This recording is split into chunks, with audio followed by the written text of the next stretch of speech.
কেমন আছেন সবাই? আমার নতুন একটা ভিডিওতে আপনাদের সবাইকে স্বাগত জানাই। যারা ভিডিও আমার প্রথম থেকে দেখো তারা সবাই জানবে আমি একটু সকাল সকাল ঘুম থেকে উঠে কাজবাজ করতে পছন্দ করি। কিন্তু আজ না ঘুম থেকে উঠতে দেরি হয়ে গেছে। কাল রাতে শুতে শুতে অনেকটাই লেট হয়ে গেছিলো, তাই আজ আর সকালে তাড়াতাড়ি ঘুম থেকে উঠতে পারিনি। সকালবেলা টিফিনে করেছিলাম রুটি আর তড়কা, আর বেটুকেও রুটিটাই টিফিনে দিয়ে দিয়েছিলাম, সামান্য একটু আলু ভাজা করে দিয়েছিলাম।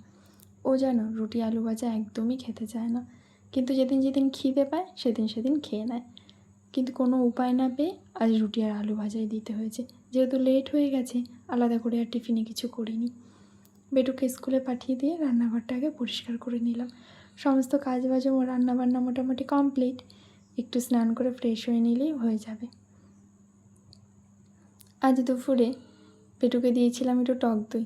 আমার ঘরে পাতা টক দই, জানো তো বেটু খেতে বড্ড ভালোবাসে। আমি সবসময় চেষ্টা করি ঘরেই দই পাততে। যেদিন খুব টক হয়ে যায় ওকে একটু উপরে গুড় দিয়ে দিলে আরাম করে খেয়ে নেবে। বাইরে ওয়েদারটাও আজকে না খুব সুন্দর। এত বড় আমটা আমি প্রথমে দেখে ভাবছিলাম কি জানি বাইরে থেকে এত সবুজ, ভেতরে পাকা হবে কি না, খেতে মিষ্টি হবে কি না, কিন্তু আমটা খেতে না খুব টেস্টি ছিল জানো। ছাদে গিয়ে দেখি জামা কাপড়গুলো মোটামুটি সব শুকিয়ে গেছে, একটা দুটো বাদ দিয়ে।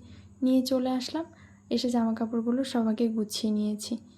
তারপরে গাছগুলোতে জল দিয়ে ফ্রেশ হব। গাছগুলো বেশ শুকিয়ে গেছিলো জানো, যত্নই নেওয়া হয় না এখন। তো আমার এই ছোটো ছোটো ভিডিওগুলো আপনাদের কেমন লাগে অবশ্যই কমেন্ট করে জানিও। টাটা।